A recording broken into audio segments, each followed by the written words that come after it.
ప్రభు పేరట మీ అందరికీ వందనాలండి. ఈరోజు వాక్య సారాంశం ఏంటంటే, యేసుక్రీస్తు ప్రభువారు ఈ లోకానికి ఎందుకు వచ్చారు? గత 2 రోజుల నుంచి నేను యేసుక్రీస్తు ప్రభువారు ఈ లోకానికి ఎందుకు వచ్చారో దాని గురించి తెలియజేస్తూ ఉన్నాను.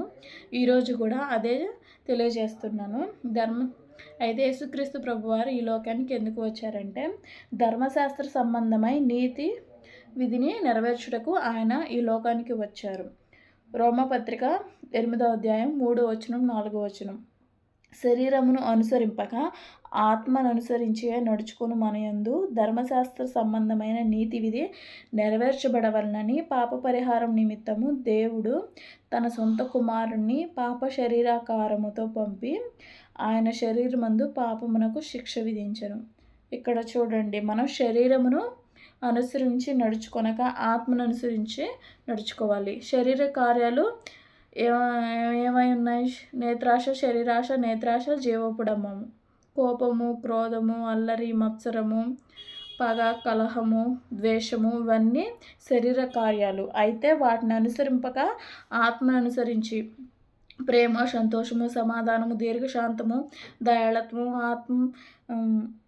మంచితనము, ఆశ నిగ్రహము, ఇవన్నీ మనం అనుసరించి నడుచుకోవాలని దేవుడు ఈ లోకానికి మన కొరకు వచ్చారు. అయితే పాప పరిహారం నిమిత్తము మనం పాపంలో జీవిస్తున్న నీవు నా కోసము దేవుడు మనల్ని చూసి మన యందు జాలిపడి ఆయన దయా సంకల్పం చొప్పున ఆయన ముందుగానే నిర్ణయించుకొని ఆయన లేఖనముల ద్వారా ఆయన ఈ లోకానికి రావడం జరిగింది. అలాగే లేఖనములు నెరవేర్పులు జరిగాయి.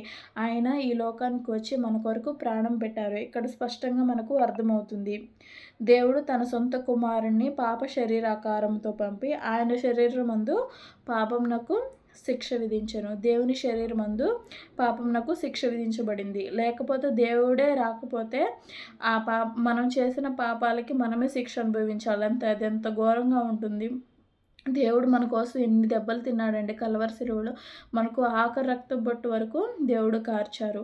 ఆయన శరీరం నాగలి చాళ్ల వలె దున్నబడింది. ఎన్నో అవమానాలు, నిందలు ఆయన మీద ఉమ్ము వేశారు. ఆయన వస్త్రాలను పంచుకున్నారు. అనేక నేరాలు మోపి దేవుడిని ఎంతగానో హింసించారు. ఆయన దేవుడు ఒక్క మాట కూడా ఆయన మాట్లాడలేదు. మనల్ని క్షమించమని ఇంకా తండ్రికి ఆయన ప్రార్థన చేశారు. చూసారండి ఎంత ప్రేమగల దేవుడు. మనం దేవుణ్ణి ప్రేమించామని కాదు, కానీ దేవుడే మనల్ని ప్రేమించి మన కొరకు ఈ లోకానికి వచ్చి మన కొరకు ప్రాణం పెట్టారు. మనం దేవుణ్ణి ప్రేమించామని కాదు, దేవుడే మనల్ని ప్రేమించి ఎంతగానో ప్రేమించి ఆయన ఈ లోకానికి వచ్చి మన కొరకు ప్రాణం పెట్టారు. ఇందుట్లో ప్రేమ ఉంది. ఈ లోకంలో ఎవరు చూపించలేని ప్రేమ దేవుడు మనకు చూపించగలడు.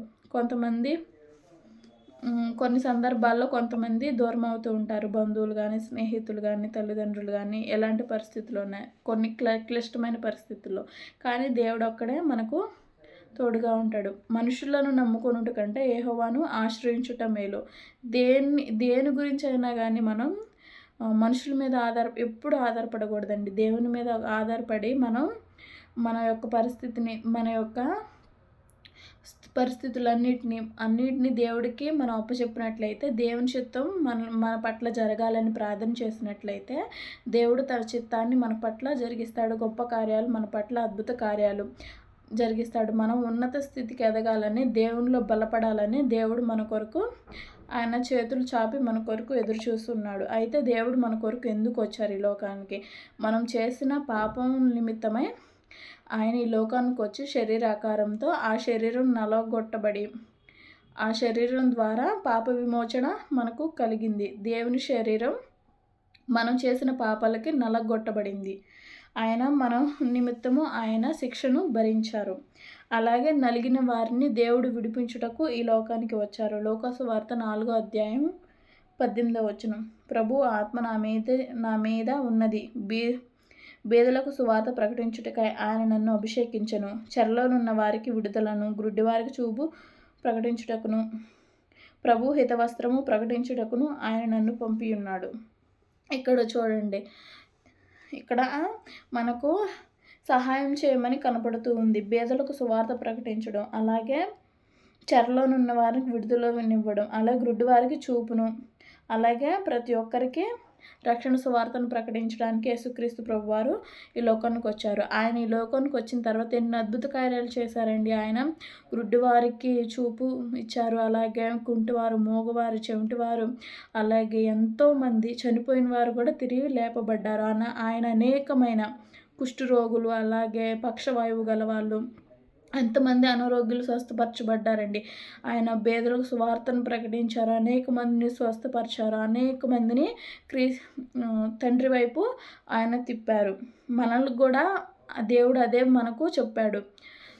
సర్వలోకమునకు వెళ్ళి సర్వ సృష్టికి సువార్తను ప్రకటించమని దేవుడు మనకు చెప్పాడు. అదే ఆత్మను మనకు అనుగ్రహించాడు. మనం కూడా ఇతరులకు సహాయం చేస్తూ, బీదలను ఆదుకుంటూ, అలాగే గుడ్డివారికి చూపును, వారికి సహాయం చేయడం, చెరలో ఉన్న వారిని విడిపించడం, పాపంలో జీవిస్తున్న వారికి ఈ రక్షణ సువార్తను ప్రకటించడం లాంటివి మనం చేసినట్లయితే క్రీస్తుకు మాదిరిగా మనం నడుచుకున్న వారం అవుతాము. అలాగే యేసుక్రీస్తు ప్రభువారు ఈ లోకానికి ఎందుకు వచ్చారంటే దుఃఖకాంతులను ఓదార్చుటకు. యెషయా గ్రంథము 61 అధ్యాయం 2వ వచనం. యెహోవా హితవస్త్రమును మన దేవుని ప్రతిదండన దినమును ప్రకటించుటకును దుఃఖాక్రాంతులందరినీ ఓదార్చుటకును ఆయన ఈ లోకానికి వచ్చారు. దుఃఖాక్రాంతులు మనల్ని ఓదార్చడానికి దేవుడు ఈ లోకానికి వచ్చారు. దుఃఖాక్రాంతులై మనం పాపంలో పడివి కొట్టుమిట్లాడుతున్న మన కోసం దేవుడు ఈ లోకానికి వచ్చి మన కొరకు మరణించారు. మనకు సంతోషమైన వస్త్రాన్ని ఆయన ధరింపజేశారు. అలాగే దేవుడు నిత్య జీవమును ఇచ్చుటకు మన కొరకు ఈ లోకానికి వచ్చారు. యోహాను సువార్త 3వ అధ్యాయం 16వ వచనం. దేవుడు లోకమును ఎంతో ప్రేమించెను కాగా ఆయన తన అద్వితీయ కుమారునిగా పుట్టినవానియందు విశ్వాసముంచు ప్రతివాడును నశింపక నిత్య జీవం పొందినట్లు ఆయనను అనుగ్రహించును. ఇక్కడ చూడండి, స్పష్టంగా మనకు కనబడుతుంది దేవుడు ఈ లోకాన్ని ఎంతగానో ప్రేమించాడంట.